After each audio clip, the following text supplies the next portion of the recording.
পুষ্পস্তবক দিয়ে বরণ করা হচ্ছে। তার ফাঁকে বলতে ইচ্ছে করে, হেমুর চিত্ত পুণ্য তীর্থে জাগরে ধীরে, এই ভারতের মহামানবের সাগর তীরে। প্রধান উদ্যোক্তা কাঞ্চন দাস, কল্যাণী ও কাঞ্চন দাস আমার প্রাক্তন ছাত্র। আমার পক্ষে পরম শ্লাঘার বিষয় যে কাঞ্চন আমার প্রত্যক্ষ বিষয়ের ছাত্র, সরাসরি আমার বিভাগীয় ছাত্র, দীর্ঘদিন ধরে শিক্ষকতায় যুক্ত, এবং পরবর্তীকালে আমি যে পদে আসীন হয়েছিলাম সেখানেও কাঞ্চনকে আমি আমার একজন সহকর্মী, সহযোদ্ধা হিসেবে পেয়েছিলাম।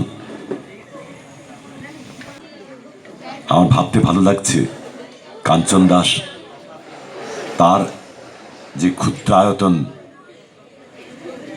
শিক্ষা ব্যবস্থার যে পরিসরটুকু তার বাড়িতে তিনি রচনা করেছেন, সেই পরিসর থেকে প্রতি বছর তিনি এই পুণ্য দিনটি, শিক্ষক দিবস দিনটিকে উদযাপন করেন। বিলম্বিত হলেও আজ উপলক্ষ কিন্তু সেই শিক্ষক দিবস। মঞ্চে আমাদের মাথার কাছে দুজন আদর্শ শিক্ষকের ছবি আমরা দেখতে পাচ্ছি।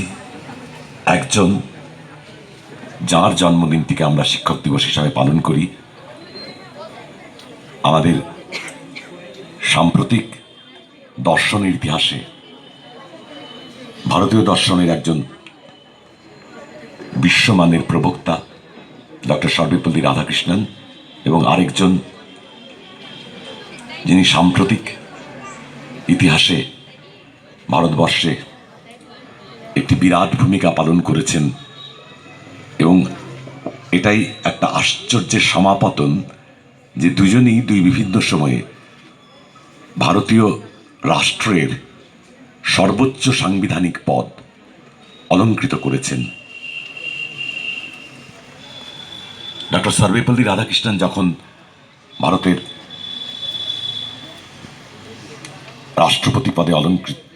রাষ্ট্রপতি পদে আসীন হন, সেই বছর 1962 সাল, 5 বছর উনি এই পদ অলঙ্কৃত করেছিলেন। 1962 থেকে 1967, 1962 সালেই তিনি তার এই আকাঙ্ক্ষার কথা জানিয়ে দেন। তিনি বলেন তার জন্মদিনটিকে অন্য কোনো ভাবে উদযাপন না করে শিক্ষক কল্যাণে, শিক্ষকদের উদ্দেশ্যে তিনি এটাকে উৎসর্গীকৃত করতে চাইছেন। এবং এই ইচ্ছা বা আকাঙ্ক্ষার পেছনে যে মহান উদ্দেশ্য কাজ করছে, তার গুরুত্ব তোমরা যত বড় হবে তত বেশি করে তোমাদের উপলব্ধিতে সাকার হয়ে উঠবে। তার আগে একটুখানি 2-4টে তথ্য আমি তোমাদের জানাবো। হয়তো তোমরা অনেকেই জানো, কিন্তু তোমাদের বয়সের কারণে তার সম্যক তাৎপর্য উপলব্ধি করা এখনো হয়তো সম্ভবপর হয়ে ওঠেনি। কয়েকটা কথা বলবো। তার আগে একটু এপিজে আব্দুল কালাম সম্পর্কে বলি। তিনিও একজন মহান শিক্ষক, তিনিও ভারতবর্ষের রাষ্ট্রপতি ছিলেন। সাম্প্রতিক অতীতে তার প্রয়াণ ঘটেছে, কিন্তু আমরা জানি তার রাষ্ট্রপতিত্বের চাইতে বা একজন রাষ্ট্রনায়ক হিসেবে তার যে ভূমিকা, তার চাইতে তিনি গুরুত্ব দিতেন শিক্ষা জগতে তার ভূমিকাকে।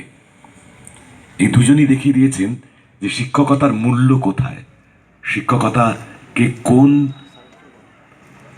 তুঙ্গে আমাদের ভারতীয় মনন স্থাপন করে।